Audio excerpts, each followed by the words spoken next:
Professor Calamanis here. Hi, everybody. Hi again. So here's where we're going to talk about the acronym that we found last time for the writing process and rhetorical design. What goes into a paper? So if you'll recall, we were looking at these tear it up, right? So this was the acronym that we came up with.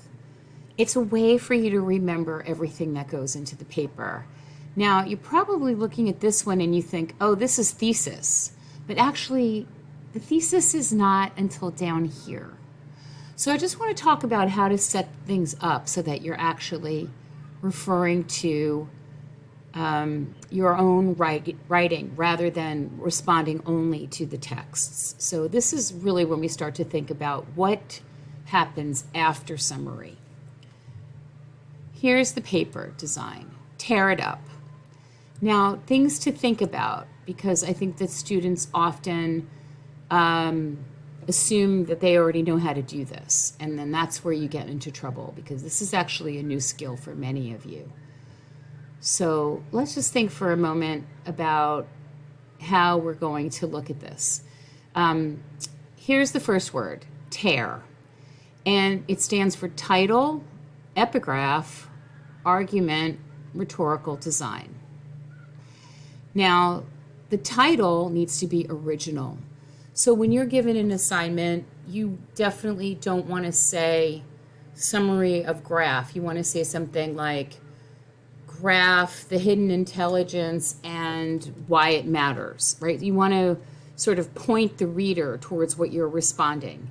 So you want to remember to be a little bit creative. Next, I like an epigraph. An epigraph goes right underneath the title, and it's kind of like a quotation from any source. So let's say you want to write about women and intelligence and work, and you decide that you want to add a quote from your favorite poet, or from, let's say, Kamala Harris, or Sandra Huckabee Sanders, or somebody like that. So you would add that quote. It's a classical thing. It's taken from an outside source and it lends credibility. Now, if you're going to use an epigraph and it's somebody really famous, like say you're going to say Michelle Obama, almost everybody knows who that is. But if it's somebody like Mircea Eliade, you're going to want to say this person, want to say their name. So you would write Mircea Eliade. And then you would say philosopher, 20th century philosopher. Okay, so that's the first two. Then we go to the argument. Remember that everything that you're doing from here on out is forming an argument. You're always taking a position. You're always standing up and being the authority. Now, for people that come from cultures where you're not supposed to do that, that can be really difficult. But you want to think about sounding like you're on television as a news broadcaster, right? You're presenting the information and you are the authority figure. The next thing is rhetorical design. So in general, you want to think about everything having a beginning, a middle, and an end. There's some kind of design. And often in the prompt that your professor gives you, it will tell you what the design should be so that you're focused. If you remember when we were looking at rhetoric, the aim, the purpose, right? So that's kind of what has to be clear to you. You have to know what is the purpose of the essay. So for many essays, you're going to be either analyzing the text or evaluating the subject or maybe reporting on something, an exercise that you did in class if it's a science class. So we're thinking about this class as being focused on these topics and staying focused. So that's the word tear. Then we go to, so if the expression is tear it up, then we go to it. Now this one you know for sure. Tear it up. The I is the introduction, and the T is the thesis.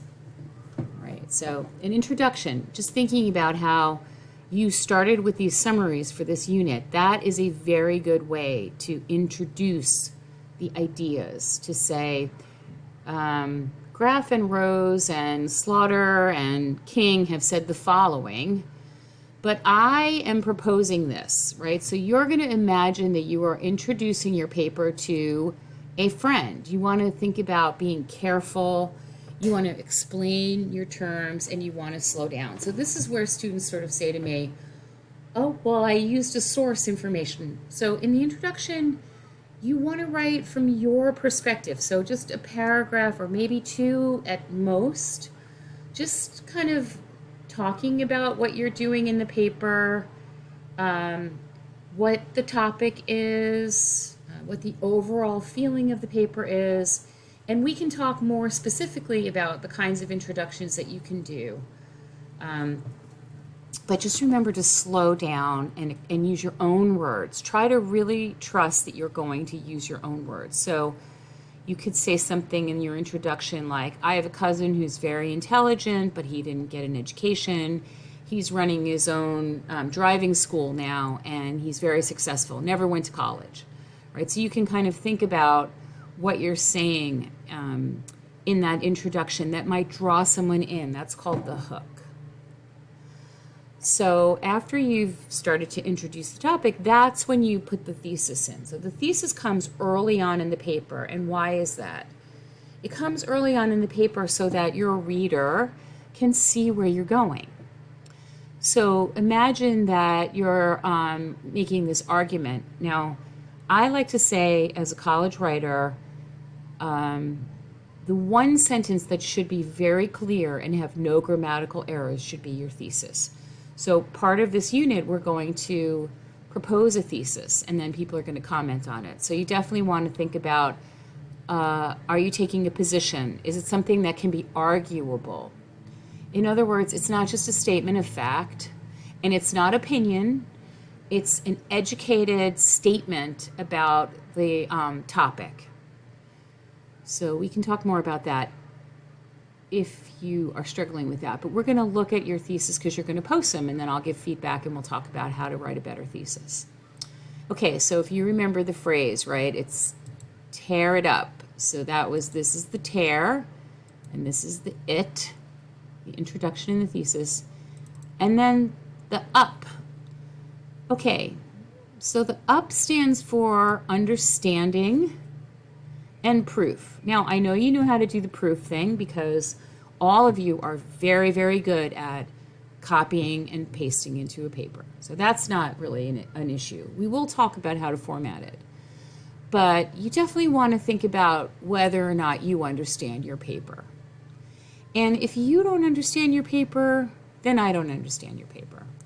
Right? So you really want to think about, what are you doing? Engage in this process. You are taking a very intensive English class.